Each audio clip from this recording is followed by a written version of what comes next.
อ่ะก่อนอื่นก็ทางบ่แอนทำไมก็ขอขอบคุณไปยังทางผู้ใหญ่ใจดีเพิ่นหลายๆที่ช่วยออกเงิน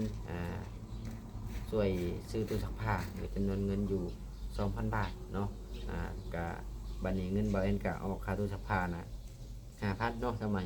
เพอผู้ใหญ่เพิ่นช่วย 2,000เนาะแล้วก็ช่วยค่าน้ำมูกน้ำมันนี่จังได๋บ่แอนก็ขอขอบคุณทางผู้ใหญ่ใจดีเพิ่นอ่าท่านนี่เพิ่นก็บ่ประสงค์ออกนามนั่นแหละเพิ่นออกนามแค่ว่าผู้ใหญ่ใจดีแต่ว่าบ่แอนน่ะฮู้ชื่อแม่เพิ่นอยู่เนาะก็คือปัจจุบันนี่ก็คนที่ซัพพอร์ตบ่แอนตอนนี้ก็มี2ทางเนาะก็คือผู้ใหญ่ใจดีที่ช่วยบ้านน้องแต่แล้วก็ทั้งแม่นาเพิ่นนั่นแหละบ่ว่าจะเป็นค่าน้ำมูกน้ำมันทั้งแม่เพิ่นก็ให้อยู่เนาะพี่น้องเนาะพอได้เติมน้ำมูกน้ำมันก็หลายครั้งแล้วเนาะพี่น้องแม่ใจดีช่องทานนี่แหละเพิ่นคอยซัพพอร์ตทางลูกๆนี่แหละบ่แอนก็คอยพรให้ทางครอบครัวทางช่องทานจงอยู่ดีมีให้ความเจ็บบ่ให้ได้ความไข้บ่ให้มีปราศจากโรคภัยไข้เจ็บทุกสิ่งทุกอย่างขอให้ครอบครัวทางเพิ่นทางสองจงมีแต่ความสุขความเจริญเด้อสาธุสบายดี สวัสดีพ่อแม่พี่น้อง FC เบิดสุขุสู่คนไว้เป็นทางไทยฝั่งลาวหรือว่าสิเป็นทางต่างประเทศกันยินดีต้อนรับเข้าสู่ช่อง YouTube บ่าวเอ็นสตูดิโอหรือว่า Facebook Fan Page บ่าวเอ็นอีกแล้วเอาพี่น้องเอ้ยเสริมเปิดท่ามาตอนนี้ก็อยู่เฮือนอยู่ซานเด้อพี่น้องเอ้ยก็มาเข้าคลิปกับสมัยเพิ่นอีกคือเก่าเนาะพอบ่าวเอ็นกับสมัยนี่ก็โดนจึงได้เข้าคลิปนำกันเดือนหนึ่งก็ได้บ่คลิปหนึ่งสมัยบ่ได้เนาะบางเทื่อก็บ่ได้บางเทื่อก็บ่ได้บางเทื่อก็ได้เนาะเพราะว่าส่วนมากบ่เอ็นก็มีแต่ว่าตื่นเช้ามากก็ไปงานค่ำแล้วก็จังเข้ามาบ้านเนาะสำหรับมื้อนี้ก็บ่มีหยังหลายเด้อพี่น้องเอ้ยก็พอดีว่านี่แหละเปิดคลิปอยู่เฮือนอยู่ซ่านจะมาขอบคุณทางผู้ใหญ่ใจดีเลยทางผู้รักผู้ใหญ่เพิ่นนั่นแหละเนาะกำลังจากที่มึงก่อนเนาะจะเล่าย้อนกลับไปก่อนคือทางบอยเอ็นกับสมัยนี่ได้ไปเบิ่งตู้ซักผ้าเนาะหลังจากที่ไปเบิ่งตู้ซักผ้าแล้วผ่านมาประมาณ3-4 วันนี่แหละเนาะนี่แหละที่นี่นะบอยเอ็นน่ะไปซื้อตู้ซักผ้าเนาะในจำนวนเงินอยู่ 7,000 บาทเนาะพี่น้องเนาะและที่นี่ทางผู้ใหญ่ใจดีเพิ่นเห็นคือผู้ใหญ่ใจดีท่านนี่นะเพิ่นบ่ประสงค์ออกนามเนาะพี่น้องเนาะแต่ว่าบ่แม่นน่ะฮู้ชื่อเพิ่นอยู่แล้วเพิ่นแบบว่าซอยเรือแบบว่าบ่อยากออกชื่อเสียงซอยแบบว่าเอ้ามีน้ำใจอยากซอยแบบว่าบ่วางชื่อเสียงเว้าอีกอย่างหนึงก็ได้เนาะเอากำลังจากที่บ่แอนไปซื้อมาแล้วที่นี่แม่เพิ่นก็ฝากมาย้อนหลังนั่นแหละเนาะหรือว่าซอยเนาะพี่น้องเนาะแม่เพิ่นซอยน่ะ 2,000 บาทแล้วก็เพิ่นก็ได้ซอยน้ำมูกน้ำมันอีกได้ไปถ่ายคลิปนี่แหละเนาะก็คือคนที่ซัพพอร์ตบ่แอนตอนนี้ก็มีทั้งแม่ใจดีแล้วก็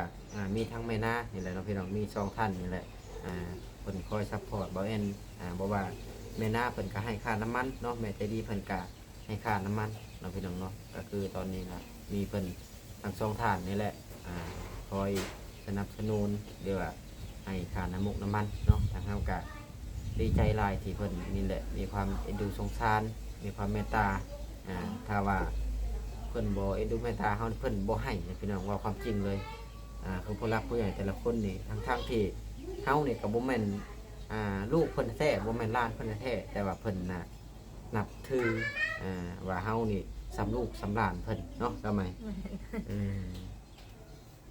แล้วก็ก่อนจะพาพ่อแม่พี่น้อง FC ไปเบิ่งตู้ซักผ้าก็พอดีว่าเป้าเกี่ยวแก่กับเรื่องเรื่องซ่านก่อนเนาะบางคนเพิ่นก็ว่าโอ้ยูทูบเบอร์แต่ละคนนี่เฮ็ด YouTube จนร่ำจนรวยเนาะจนมีบ้านหลังใหญ่เพิ่นว่าอันนี้เดียวบ่แอนจะเว้าสู่พ่อแม่พี่น้อง FC ฟังเนาะหรือว่าให้ชาวใหม่เพิ่นเป็นคนเว้าก็ได้เนาะเริ่มแรกตั้งแต่สร้างเฮือนทำไมลองเล่าให้ที่เพิ่นฟังดูก่อนอื่นเนาะอันที่สิสร้างเฮือนก็บ่ได้ว่าสิประมาทเงิน YouTube เนาะพี่น้องก็บ่ได้ประมาทว่าเฮ็ดหรือบ่เฮ็ดหรือว่าสิบ่ได้เงินมาเฮ็ดแต่ก็พอได้ใช้เนาะ แม่นมีอยู่กับบางเทื่อก็มีอยู่เงิน YouTube ที่มาสมทบเฮ็ดเฮือนก็มีส่วนแล้วก็ก่อนทับอิตาบอที่สมัยก็บ่แอนบ่ทันเอากันเนาะพี่น้องแต่ว่า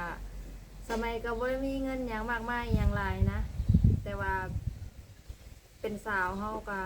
เริ่มอยากได้อยากมีหั้นนะแบบว่าอยากมีเฮือนเป็นของตัวเองในความฝันแต่ได้มาแหละแล้ววันนี้จบเรียนม .7 เนาะก็บ่ได้จบสูงหยังเลยเฮ็ดงานกล้องนิคอนของเฮานี่แหละบ้านเฮาเองใกล้เซโนนี่พ่อแม่พี่น้องแหละก็ได้เฮาก็เก็บเทอละเล็กเทอละน้อยก็ซื้อกินแน่อีหยังแบบตอนเป็นสาวเฮาก็บ่ได้มีภาระหยังหลายหั้นนะแต่พ่อกับแม่เพิ่นก็ให้เฮาเก็บแบบโดยเฉพาะเลยนะแล้วก็ถ้าว่าได้ซื้อเครื่องใช้หยังสมัยก็บ่ได้ใช้หยังหลายก็ซื้อกินซื้อเครื่องใช้เล็กๆน้อยๆก็สมัยก็เก็บแบบนี้นะแบบ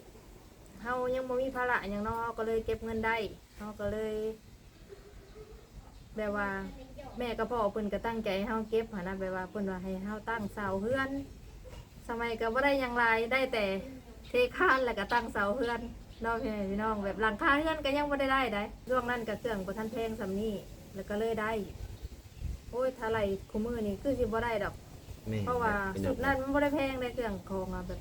กับมันใครกว่าตอนนี้ก็แพงอยู่เนาะแต่ว่ามันบ่ซ้ำตอนนี้หั้นนะ เพราะว่าเฮือนหลังนี่น่ะ5 ปีแล้วเนาะก็คือที่สมัยเว้าไปเมื่อกี้นี่แหละก็คือทางสมัยน่ะ ก็7 ปีเลย สมัยน่ะตั้งก่อนเอาพี่น้องตั้งเสาและที่นี่บ่เอ็นก็ได้มานี่แหละแต่งงานกับเพิ่นแหละหลังจากนั้นก็บ่เอ็นก็สืบต่อเนาะพี่น้องเนาะสืบต่อคือเฮือนนี่บ่เอ็นก่อเองทั้งหมดเนาะพี่น้องเนาะก่อ บ่ เอ ได้ งทั้งหม จ้า ด งพี่น้องก่อนสิได้ บ่ได้จ้างมีแต่ว่า บ่ ซื้อ ได้ อุ จ้าง ป ห ก ยั รง ณ์ มีแต่ซื้ออุปกรณ์เฮ็ดเองเพราะว่าเพิ่นเคย แล้วก็มาเฮ็ด สร้าง เนาะ ก่อนจะได้ก่อก็เจ้าบ่าวแอนนาไปเฮ็ดสร้างก่อสร้างนำลุงเนาะ เถื่อก็ได้งาน1 6,000 5,000 บาทนี่นะเถื่อก็4 ล้าน3 ล้าน2 ล้านล้านหนึ่งแล้วแต่งานหั้นนะงานหลายงานน้อย แต่ว่าเฮาก็โฮมเอาบัดนี้ 2 ปีเนาะสอง บ่เอ็น สาม เฮ็ด ปี งานก่อสร้าง เลย 2 ปีเนาะพี่น้องเนาะเงินที่ได้มาจากเท่าใดเฮาก็เก็บออมมาให้ตัวนี้ย้อนว่าอยากมีบนอยู่บนเช่าก็คือบ่เอ็นเฮ็ดเองนี่ก็มีแต่ว่าสา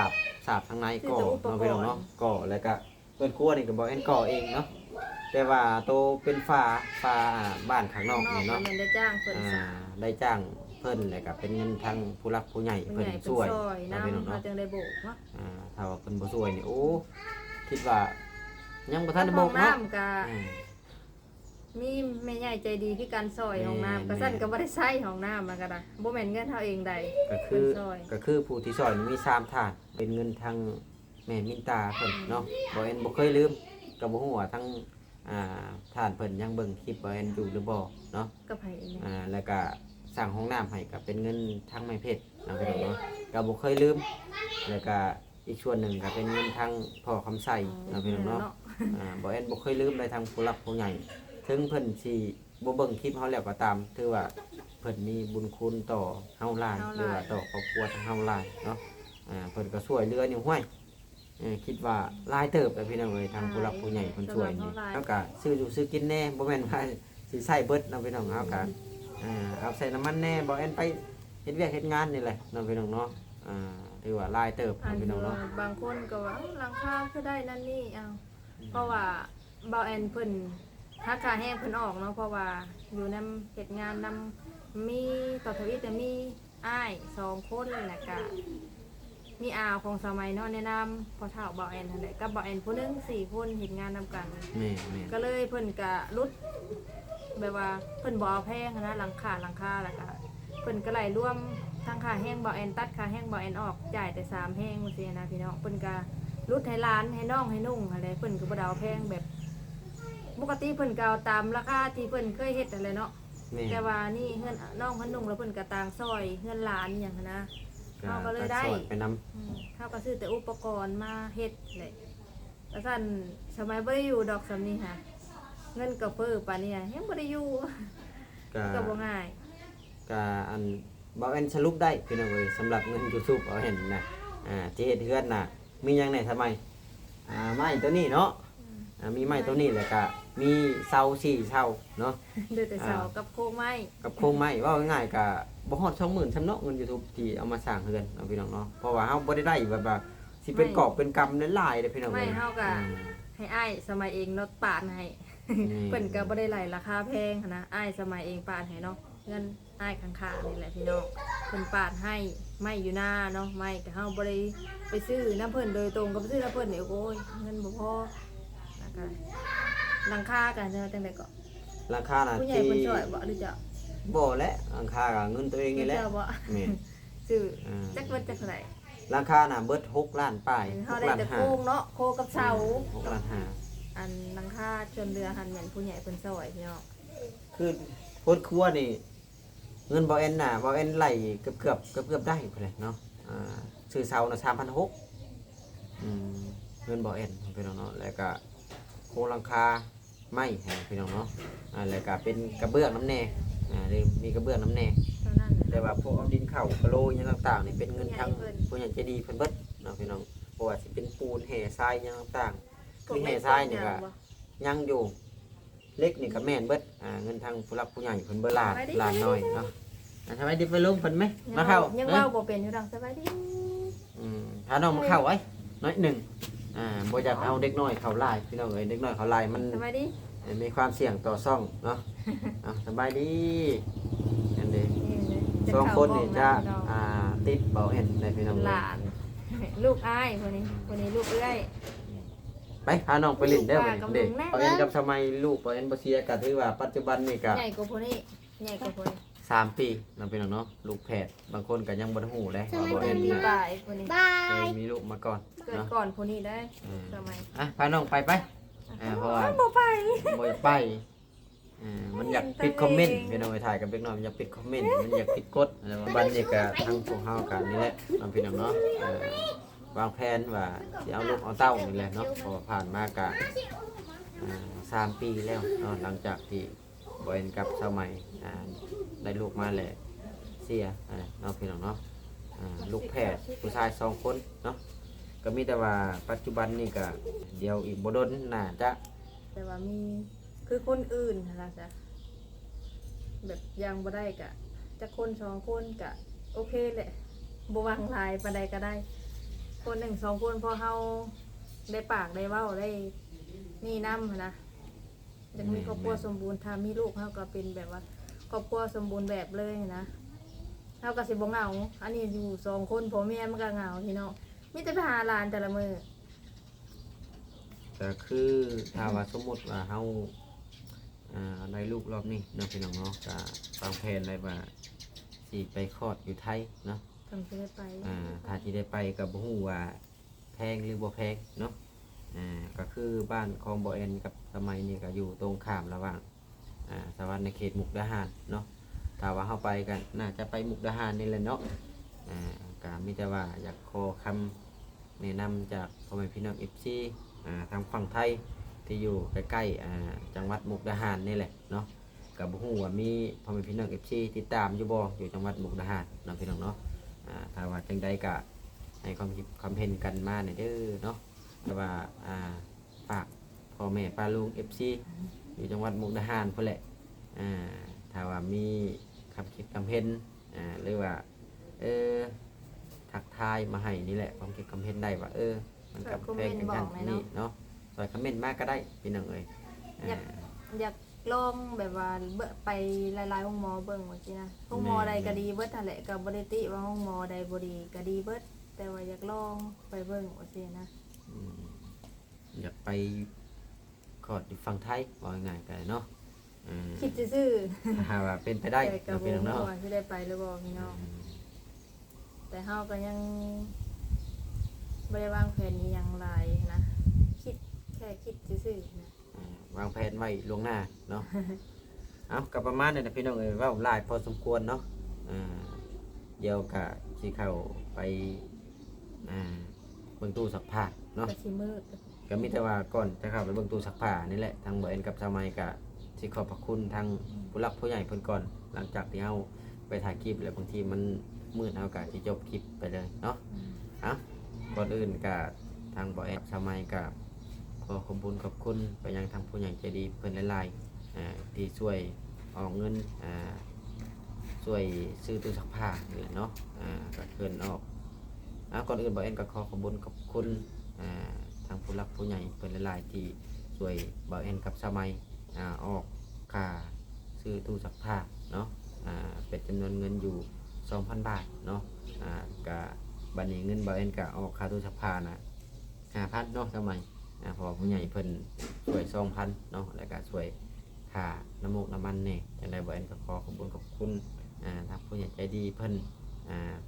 ท่านนี่เพิ่นก็บ่ประสงค์ออกนามนั่นแหละเพิ่นออกนามแค่ว่าผู้ใหญ่ใจดี แต่ว่าบ่เอ็นน่ะฮู้ชื่อแม่เพิ่นอยู่เนาะก็คือปัจจุบันนี่ก็คนที่ซัพพอร์ตบ่เอ็นตอนนี้ก็มี2ท่านเนาะก็คือผู้ใหญ่ใจดีที่ช่วยบ้านน้องแต่แล้วก็ทั้งแม่นาเพิ่นนั่นแหละบ่ว่าสิเป็นค่าน้ำมูกน้ำมันทั้งแม่เพิ่นก็ให้อยู่เนาะพี่น้องเนาะพอได้เติมน้ำมูกน้ำมันก็หลายครั้งแล้วเนาะพี่น้องแม่ใจดีช่องท่านนี่แหละเพิ่นคอยซัพพอร์ตทางลูกๆนี่แหละบ่เอ็นก็คอยพรให้ทางครอบครัวทางช่องท่านจงอยู่ดีมีให้ความเจ็บบ่ให้ได้ความไข้บ่ให้มีปราศจากโรคภัยไข้เจ็บทุกสิ่งทุกอย่างขอให้ครอบครัวทางเพิ่นทางสองจงมีแต่ความสุขความเจริญเด้อสาธุเอากระชันกลับไปเบิ่งตู้ซักผ้ากันพี่น้องเลยเว้าหลายแล้วบาดนี้ ไปย่างกันจะเข้าหรือย่าง เข้าก็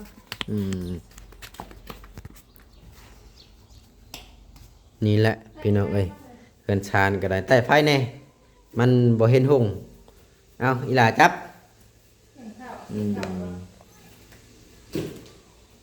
เป็นอยู่บ่แต่ก่อนเนาะ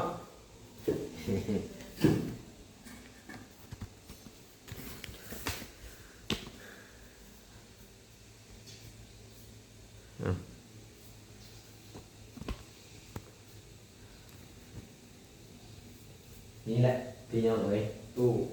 ซักผ้าแจ้งหรือเปล่า แจ้ง ฮะ แจ้งระบบสันทนาะแจ้งเลย นี่แหละพี่น้องเอ้ยตู้ซักผ้ายี่ห้อ LG เนาะนี่แหละที่ไปซื้อเป็นจำนวนอยู่ 7,000 บาทเนาะพี่น้องเนาะเพราะว่าสมัยเพิ่นก็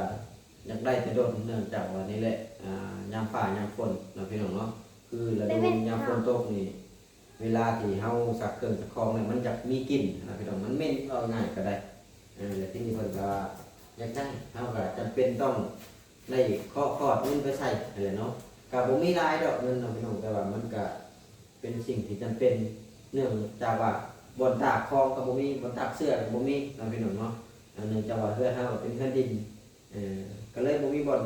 ตากผ้าถ้าว่าเป็นยามแล้งก็ไปจังหวัดตากอยู่นอกได้อันนี้ยามฝนตกก็ลงเฮาบ่มีบ่อนตากเนาะก็เลยแบบว่ายังมาทำไมเอาจับมานี่แหละยี่ห้อ LG ประมาณนั้นพี่น้องเนาะ ก็ใส่ดีอยู่ได้ อาจจะดีอยู่เนาะคิดว่าได้ดีนะซื้อมา สักเป็นแล้วบ่เอ็นสักเป็นแล้วบ่เอ็น บ่เอ็นกับบริษัทของพี่น้องแต่ทั้งสมัยเพิ่นเป็นคนสักให้นี่แหละบ่เอ็นไปเรียกกับมีแต่ว่าใช้แล้วก็ได้ถิ่มปึ้งเนาะเพิ่นก็อยู่บ้านอยู่ซ่องก็นึ่งข้าวนึ่งน้ำเนาะก็คือตอนนี้ก็นึ่งข้าวนึ่งน้ำนี่แหละเนาะพี่น้องเนาะ